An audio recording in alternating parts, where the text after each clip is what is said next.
This time, it looks like the people know it, and they're standing up. This time is different. It is different. Tell me how.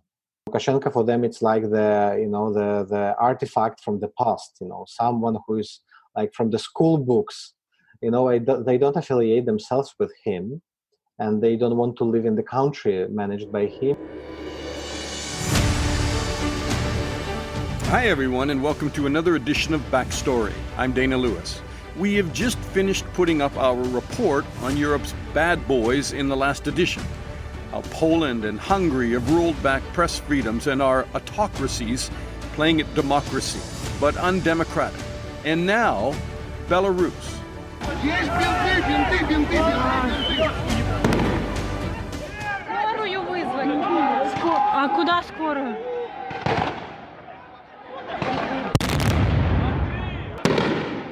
Shocking scenes overnight as the election in Belarus shows the president, Lukashenko, perhaps on his last legs. Illegitimate election, and people who took to the streets brutally put down by the police.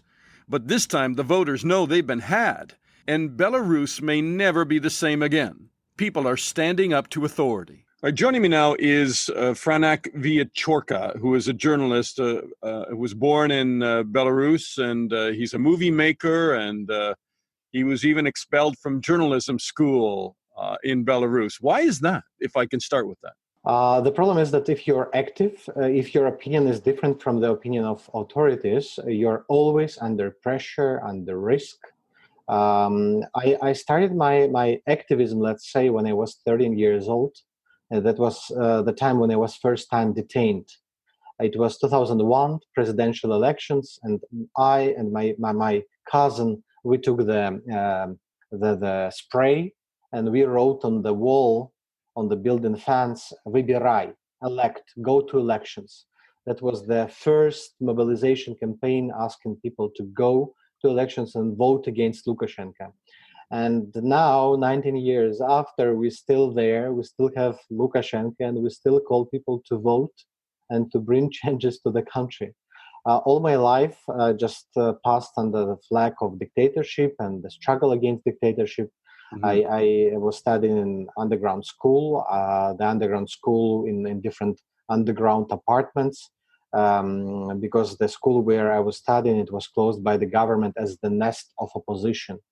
Later, I was studying in the Faculty of Journalism, but after several arrests, detentions for my publications and for my activities, and just without any reasons, they expelled me. And later, they took me to the army for a year and a half in Chernobyl zone, where I was fighting NATO soldiers. We were told that NATO is going to invade us. And basically, this is how I was. This is how I became whom I became. That's the constant fight with the regime, with the system. I was trying to spread the word, to promote democracy and freedom, to inspire other guys, other peers, to be active. And this is why I'm so deeply involved in morally, psychologically. Let's talk about what's happening right now, because exactly. It's pretty incredible when you take a look at some of the video which is emerging from people who were standing up to Lukashenko's troops, not only in Minsk, but these demonstrations have spread right across the country. People saying that this election, just isn't distorted. I mean, it's an outright theft of democracy. It's a sham. Yes, and basically, it's they do not even pretend they are counting votes. They even don't pretend that they do care about public opinion. The process that is called elections in Belarus doesn't have anything in common with elections in UK, EU, United States of America. They even don't count ballots. So they basically put numbers in the final protocols, numbers that are given from the Central Electoral Commission. Okay, he's a cheat. He's a cheat. And Lukashenko has suppressed his opposition for years and, silenced them, arrested them.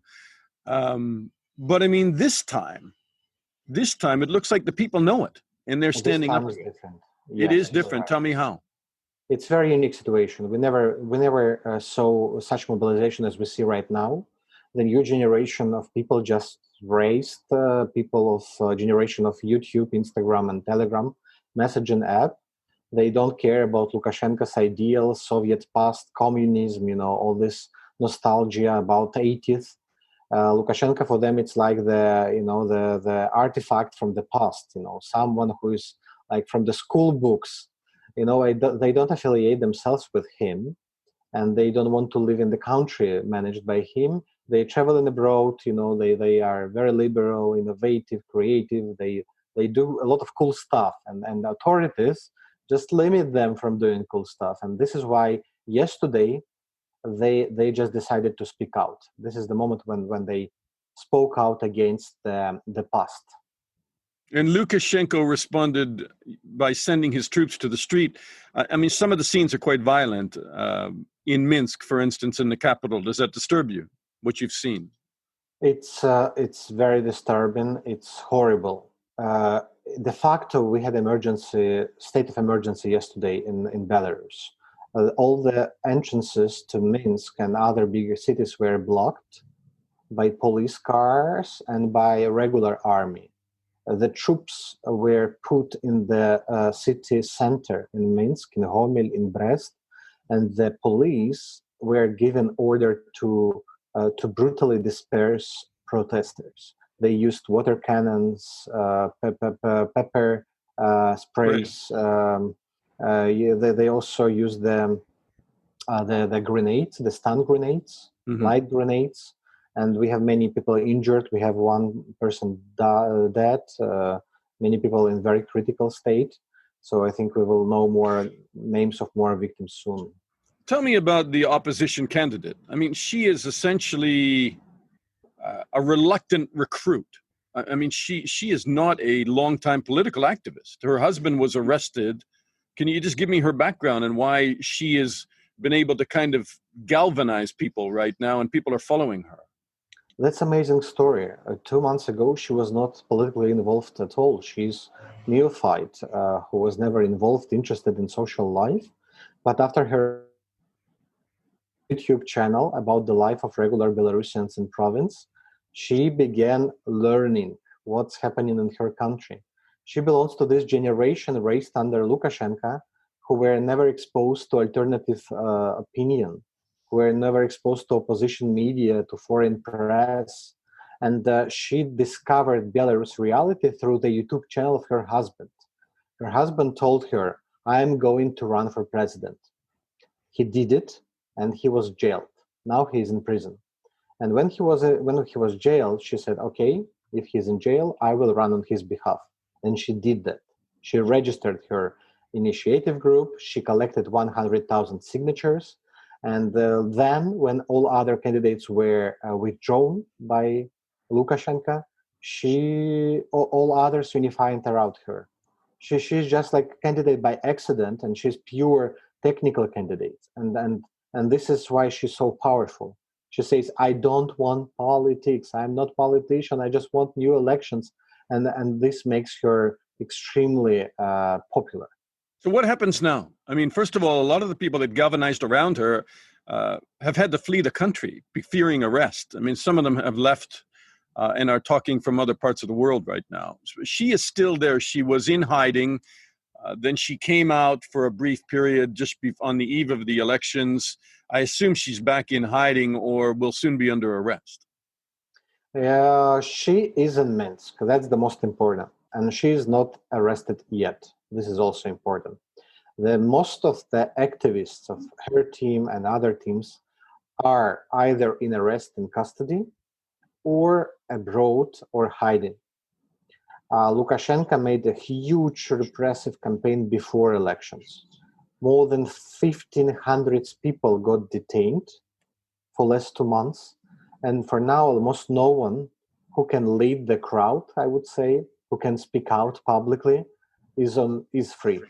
Only several dozen journalists, only Tikhanovskaya and few people of her team, and that's it. No more people in Belarus. What do you think is going to happen now? I mean, it seems to me that people will not accept this election. They know this time. If they didn't know before, they certainly know this time that he's bent the election process so severely that it's illegitimate. Is anybody going to accept this vote? And what do you think the coming weeks and months will bring? People will not accept the results, and people in Belarus, they learned to self-organize. And it seems that this is the moment when people can create their own communication channels, and they can decide what to do by their own. Even if the leaders will not call people to protest, people will still find a way to fight and to resist the system, because they go out not for Tikhanovskaya, they go out for changes and for their own ideals, for European integration, for democratization, for independence of Belarus. And this makes this protest so powerful, so effective, and this makes government so inefficient in terms of cracking down, because it's dispersed, decentralized. So who is the question? Who is a friend of Lukashenko's right now? He had Putin at one point. It doesn't look like Russia's supporting him now. He had some friends in the EU as he was starting to turn more to the West. Now the EU is not going to support him at this moment because of what he's done and the use of force on the streets. It seems like he's a very lone, solitary, brutal figure, but one that is increasingly isolated. He's getting isolated. He's losing the remains of support. Only law enforcement, army, and police are groups of people that still have loyalty to him. And when these groups will begin switching, flipping, and taking the side of protesters, like it happened in some towns in Western Belarus yesterday, then Lukashenko will over. So far, the elite, the regime, the power vertical, is consolidated. But if the protest will continue, this vertical will not be so strong anymore. Franack, do you think this is the beginning of the end, or will he survive this one? This is the beginning of the end. This is the beginning of new Belarus, which will be democratic, free, and which will decide on its own what to do, where to move, and how to develop its country. Franack Viacorka, it's a real pleasure to talk to you, and I hope next time I talk to you, it will be from a mainstream, democratic platform where you're allowed free speech in Belarus, and it is the end to the strangulation of democracy in your country. Thank you so much. Thank you so much. Thank you. And an update, Svetlana Tikhanovskaya, who has claimed victory over authoritarian President Aleksander Lukashenko, has now fled Belarus. She has arrived in the neighboring country of Lithuania. She's safe and will no doubt be speaking out. All right, let's talk to Olga Dryndova. She is at the Research Center for Eastern European Studies at the University of Bremen, and she is a country expert on Belarus. So let's test your expertise, Olga, because I know you... it's at a very difficult time in Belarus following the election. You've been able to reach out and talk to people. What are you hearing? Because some of the images are quite disturbing. Indeed, it is quite a shocking experience for me. I mean, I was born in Belarus and lived there till I went to Germany about 10 years ago. We had and we saw some protests also after elections in Belarus, but what is happening there right now is really unprecedented for Belarus. This level of violence and this level of broad support within society, and these protest moods, the way they are widespread within the society, it's really unprecedented. So why is it happening? I mean, you're calling it a Belarusian Spring. It also seems like it sounds like a Belarusian night in some ways, because there are some dark moments here occurring on the street. I wrote about Belarusian Spring actually 1 month or 2 months ago before these happenings, because I saw the very high level of mobilization and solidarity in the Belarusian society. So what we're seeing now is just the consequence of it. So it all started already during the pandemic, and I think you already know what was the official reaction of the Belarusian president on the pandemic. So he called it the psychosis. He never believed that the virus is dangerous for people. He called it a psychosis, and he said that, have some vodka and take a sauna, and he didn't take it very seriously. No, he didn't, and I personally think he really didn't believe in that also himself. But the most of Belarusians just didn't find it funny, because it's their health, it's their lives. They saw on the spot that the hospitals were all filled with people who had this virus. People died, of course, and they just didn't feel safe. So they were thinking, if the president has gone insane, it was a very important trigger, and the trust to the president and to the authorities during the pandemic also dropped, and we see it also the polls. So it is just you said that they thought the president had gone insane. I mean, it's not the first talk of people saying that Lukashenko has mental problems. I mean, it's been around on social media for a long time, but that has spread like wildfire during the COVID-19 crisis, has it? I think yes. I mean, I think I'm not. Don't have enough information, to talk about his psychological condition, but it is really something different when your president just has a strange manner of talking to international politicians, which is very far from your daily life. And it's something different when the problem is when you ask yourself, okay, will I be alive tomorrow because of the virus? It's really different things, and it's just the basis of his support. The Belarusians have been supporting him for so long, or at least we're not protesting against him in such a great scale, because they had, more or less good, I would not even say good, but stable economic condition, and there were no wars and conflicts in Belarus. I mean, it's one of the most important arguments of the president, that we don't have anything like in the Ukraine. And actually 2015, during the presidential elections, this argument worked, because Belarusians saw the pictures from the Ukraine, and they didn't want this chaos to happen in Belarus. And now he kind of broke his own social contract. Often we're talking about a kind of an unwritten contract between Belarusians and the government, so that Belarusians stay not political. They just refrain from the protests, refrain from expressing their political position, but they get, this more or less stable economic situation, and economically it hasn't been very stable, right? It has been for quite a long time. I mean, the Belarusians were never rich, but they had some income, and this income. But in the pandemic. Within the pandemic, no, they didn't feel safe, and according to polls, it's actually for the first time. I mean, I think it was about over 60% of Belarusians actually admitted that the economic situation was bad, and it was for the first time in the last 20 years that they were feeling that economically bad in Belarus. So it's also a combination of these factors. They didn't feel safe in terms of their health. They didn't feel safe in terms of the economic situation, and then it just coincided with the election year. And then the third factor is, of course, that there were suddenly unexpected for everybody, new faces in the Belarusian politics who came out. Talk to me about the biggest new face, and that is Svetlana Tikhanovskaya, if I'm saying that properly. Tikhanovskaya. Mm-hmm.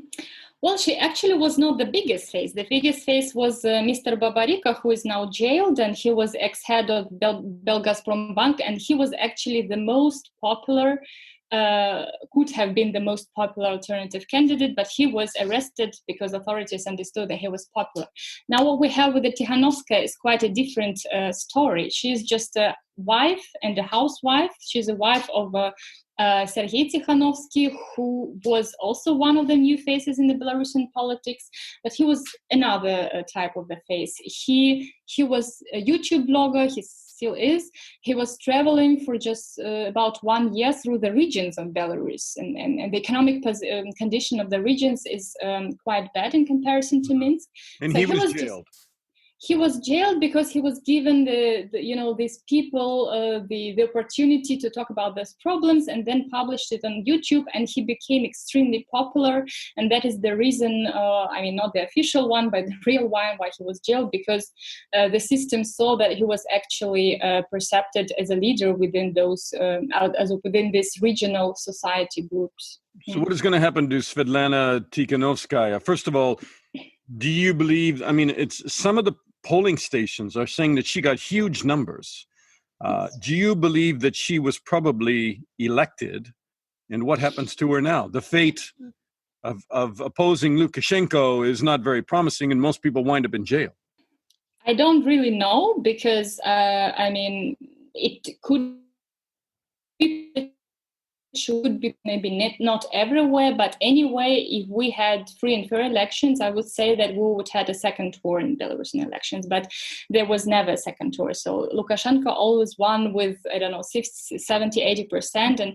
And it was okay for Bill. I mean, not okay, but people somehow didn't have this wish to protest. This time it was just too obvious because we saw how many people came to meetings with Tikhanovskaya.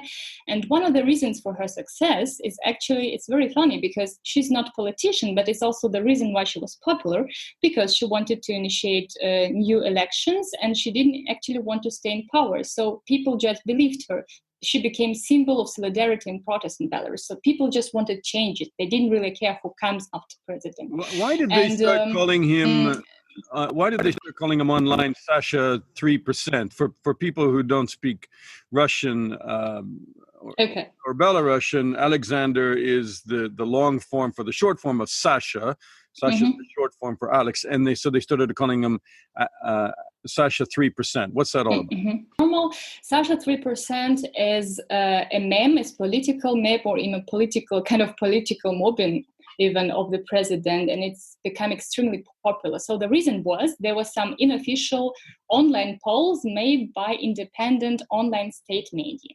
They made these polls about the ratings of the candidates because there are no official independent polls allowed in Belarus. So people just wanted to know, okay, where is the support of the people? So, and he got just, Lukashenko got just about 3 to 6% in these ratings, and then these ratings on these polls were prohibited by the state quite fast, but this meme, it was just left within society and it started to circle, so it went offline, and we already see in all the cities, this figure of 3%. People make jokes, people buy balloons with, this 3. When you have a birthday, you have the 3, but everybody understands what it means. And there were also some 3% figures on the road where the cars.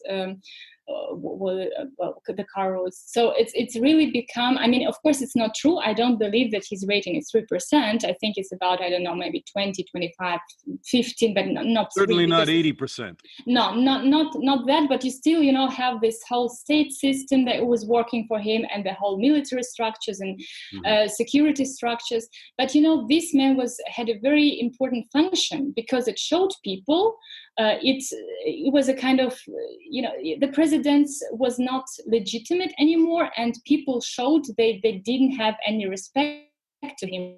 Olga, how does this end? Seems like it's just getting started. You mean the whole politicization and protest? You have an election. The people don't believe that he won, that Lukashenko won any election, and they're in the street. There's been violence. There's been at least a death. There's many people been arrested, and it seems like the anger is not going to go away, and the disappointment is not going to go away, and it seems like nobody is going to accept this result. Yes, you're quite, right. At least in my opinion, I'm quite sure that we also see further protests today.